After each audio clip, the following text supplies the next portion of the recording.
G'day and welcome to a second session of I Wonder. My name is Murray and I'm the pastor of Remuera Baptist Church.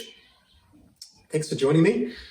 Last week in our first session we looked at all of the amazing array of physical constants and settings that had to be just so for the universe to be able to allow for the existence of life. Not sure what you thought about that. But today I want to look at the issue of life itself.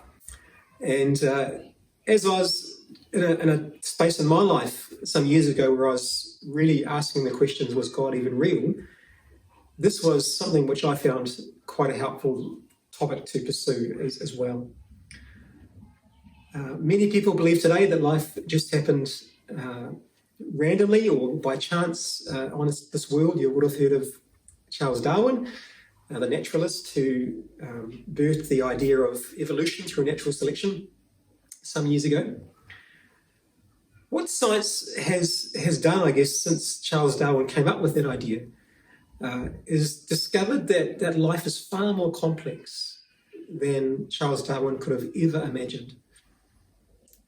If you take just one of your cells in your body, the machinery inside that cell would put a high-tech computerized factory in today's world to shame. The systems and processes and structures within that cell are phenomenally advanced and technical, if you like. You may have heard of DNA, which is this long string-like molecule made up of 4 different molecules, and the way that they are ordered forms a code, and the code gives rise to the rest of your body. It tells the body how to build itself, how cells are made, how the body is made. And each one of your cells has 3 meters of DNA coiled up tightly inside the nucleus of the cell, the heart of the cell. 3 meters, amazing. I remember when I was doing science training, seeing DNA for the very, very first time in a test tube and just going, wow, this stuff is incredible.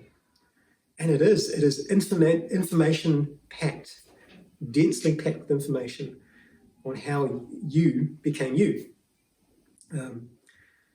If you took all the DNA and all the cells of your body and strung them together, tied the ends together, the string would reach from here to the sun and back again 7 times.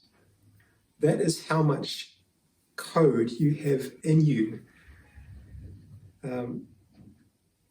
For me, I asked the question, could that happen by chance? Yes, it could.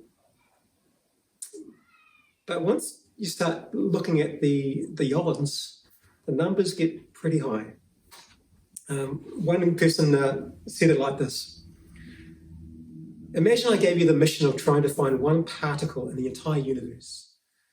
Get your spacesuit on, get your rocket on, go and try and find this one particle. It could be an electron in all of the universe.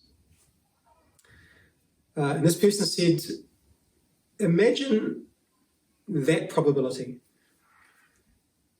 He said, the chance of a protein, quite a small protein, but functional protein, much as you have in your cells, in your body, forming by chance out of a soup of ingredients, is a trillion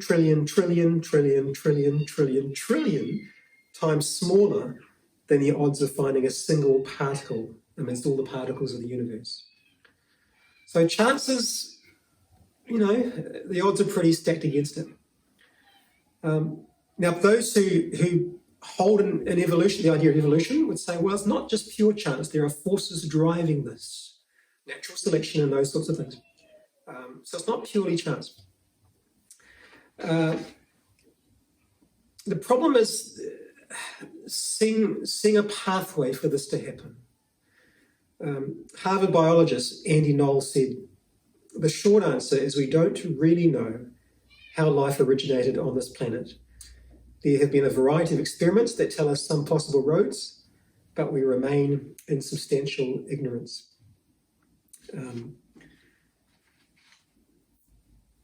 So for me, life and the existence of life on this planet, even the most simplest of organisms, is a pretty big evidence for me that there was a God who made it happen. There are many Christians who believe in evolution, saying perhaps God used evolution. Other Christians would say, no, we just don't see that happening at all. I don't know how that works out. But for me, it takes far less faith to believe in a powerful God making things, making life, than the faith required to swallow the vast numbers and statistics involved in saying life came by chance. There was a man called Flew who was an avowed atheist who came to believe in God. This is what he said, and it kind of wraps up my position that I came to as well. How can a universe of mindless matter produce beings with intrinsic ends, self-replicating capabilities, and coded chemistry? I guess the answer is maybe it could. But for me, I thought, wow, that takes more faith than believing in the God that I believe is real. But that's just my opinion. You might have a different opinion. And if you want to write any comments or express your opinion, I'd love to hear that. This is a free discussion. We're just open to ideas in this. But maybe it's given you some food for thought. And I look forward to catching up with you again next week. Bye for now.